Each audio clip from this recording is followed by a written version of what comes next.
मुंहिंजी त इहा ई उन्हनि नौजवाननि जे लाइ हिकिड़ो मैसेज आहे त हीउ हिकिड़ो वॾो प्लेटफॉर्म आहे सिंध सईद एसोसिएशन जो। सभु नौजवान अॻिते निकिरनि ऐं गॾिजी एको इतिहाद करनि ऐं जेके असांजा काफ़ी अहिड़ा सैयद सादात आहिनि जेके पसमानदा इलाइक़नि में आहिनि, ग़रीब आहिनि, जेके जिन खे रोज़गार जो प्रॉब्लम आहे या जेके वीचारा इलाही ग़रीब आहिनि, मस्तूरात आहिनि, सैयद सादियूं बीबी दादियूं, त उन्हनि जी असांखे हेल्प करणु घुरिजे, उन्हनि जी मदद करणु घुरिजे ऐं असां गॾिजी कमु कंदासीं अॻिते अचनि।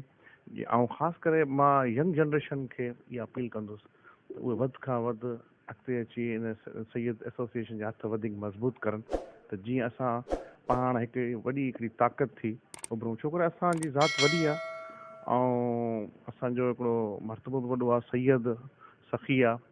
सैयद कॾहिं बि ग़रीब न थियो, इहो त तव्हांखे ख़बर हूंदी। पर असांजो इहो ई आहे त तव्हां वधि खां वधि कोशिशि कयूं असां जो जेके ग़रीब मस्तूरात नियाणियूं आहिनि असां उन्हनि जी हेल्प कयूं, उन्हनि जा जेके ऐं ॿियो इहो अर्ज़ु आहे त जेके असां जेन्युइन सैयद आहियूं उन ते बि असां थोरी वर्कआउट कयूं। उहो हाणे जेके असांजा ॿिया सैयद सादात ॿाहिरि दोस्त जेके पाड़े में या इलाइक़नि में जेके आहिनि उहे उन्हनि जी वेरिफिकेशन करनि त वाक़ई बाक़ी इहे सैयद आहिनि या न आहिनि। छोकरि अॼुकल्ह सैयद जो नालो इस्तेमालु करे बि काफ़ी माण्हू असांजी हिन तंज़ीम में या असांजे हिन प्लेटफॉर्म में घिड़ी था अचनि।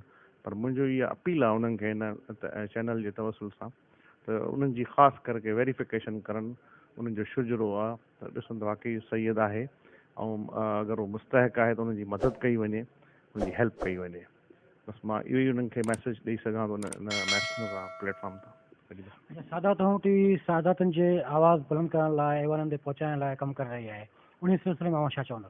साईं मां एप्रिशिएट कंदुमि ख़ासि करके तव्हांखे ऐं उन चैनल खे त इहा तव्हांजी वॾा एफर्ट्स आहिनि जो असांजो इहो बि हिकिड़ो चैनल सादात जे नाले सां मूंखे ॾाढी ख़ुशी आहे, फ़ख़ुरु आहे।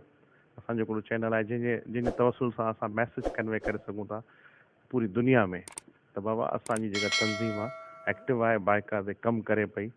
ऐं मां तव्हांखे ऐं तव्हांजे हिन चैनल खे ख़ासि तहसीन थो पेश कयां।